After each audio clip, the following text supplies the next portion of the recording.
Donanım Haber'den herkese merhabalar. Bu videomuzda sizlerle birlikte GameTek'in Titan model isimli mekanik oyuncu klavyesine yakından bakacağız. Dilerseniz ilk olarak kutu içeriğiyle başlayalım. Kutu içerisinden klavye beraberinde bir adet bilek desteği, bir adet tuş sökme aparatı ve garanti belgesiyle kullanım kılavuzu çıkıyor. Titan ilk intiba anlamında göze oldukça hoş gelen bir klavye.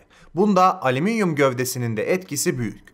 Boyutları itibariyle 435 mm genişliğe, 123 mm derinliğe ve 38,5 mm yüksekliğe sahip, ağırlığı ise tamı tamına 820 gram. Tabi bu ölçüler bilek desteğinden bağımsız. 1.7 metrelik dahili fiber örgü kablosuyla gelen klavye USB 2.0 ara birimini kullanıyor ve Windows XP'den günümüze kadar tüm Windows sürümleriyle Mac OS X 10.2 ve üstü ile uyumlu bir şekilde çalışabiliyor. Titan klavyede Türkçe tuş diziliminde 4'ü multimedya tuşları olmak üzere toplamda 105 tuş yer alıyor. Ayrıca genelde dizüstü klavyelerinde görmeye alışık olduğumuz fonksiyon tuşu da es geçilmemiş. ABS plastik ve polikarbondan imal edilen tuşlar uzun süre kullanım ve silinmezlik vaat ediyor. Tüm tuşları anti-ghosting'e sahip olan klavyede KRDG mavi switchlere yer verilmiş. Tuş takımının nasıl bir ses çıkardığını örnek videomuzdan duyabilirsiniz.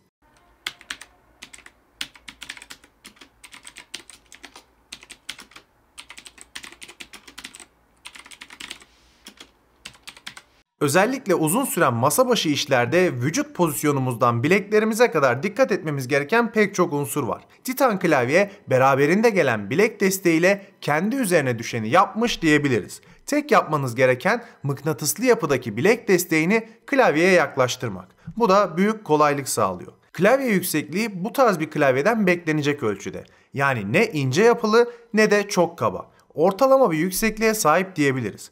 Klavyenin arka kısmında pek çok klavyede görmeye aşina olduğumuz yükseltici kapakçıkları görüyoruz. Bu da yüksekliği en azından 2 kademeli olarak ayarlamanıza olanak tanıyor. Tuşların alt kısmında aydınlatmaları görüyorsunuz. Sağ üst köşede de 4 adet multimedya tuşunu.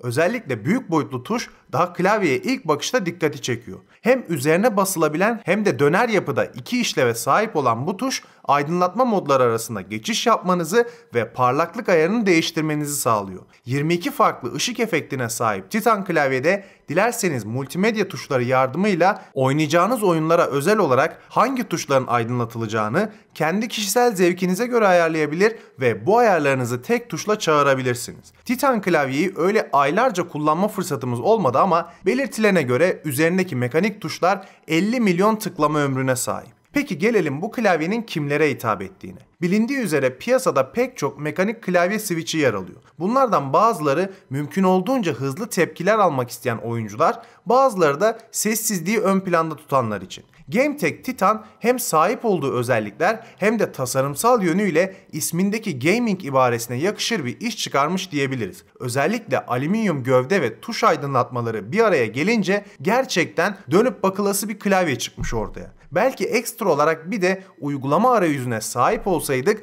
klavye özelleştirmeleri daha pratik bir hale bürünebilirdi. Ama tabii tüm teknolojik ekipmanlarda olduğu gibi klavyelerinde sahip olabileceği özelliklerin sonu yok. Dolayısıyla her ürünü kendi fiyatları ve sundukları çerçevesinde değerlendirmek lazım. GameTek Titan özellikle klavyesinin görüntüsüne ve aydınlatmasına önem veren oyuncular için piyasa ortalamasına kıyasla uygun fiyatlı bir çözüm olarak görülebilir. Biz de GameTek Titan klavye ile ofiste geçirdiğimiz süre boyunca performansından oldukça memnun kaldık. Tabii klavyeden beklentiler kişiden kişiye değişiklik gösterebilir. Örneğin kendi klavye seçimlerimde daha fazla multimedya tuşu ve özel işlevler atayabileceğim ekstra makro tuşları olup olmaması kriterlerim arasında. Ancak her ekstra özellik ekstra maliyetleri de beraberinde getiriyor. Şayet sizin bir klavyeden beklentileriniz GameTek Titan'ın sahip olduğu özelliklerle örtüşüyorsa bu klavyeye bir göz atmanızı tavsiye ederim. Bu videomuzda sizlerle birlikte GameTek'in Titan model isimli mekanik oyuncu klavyesine yakından baktık.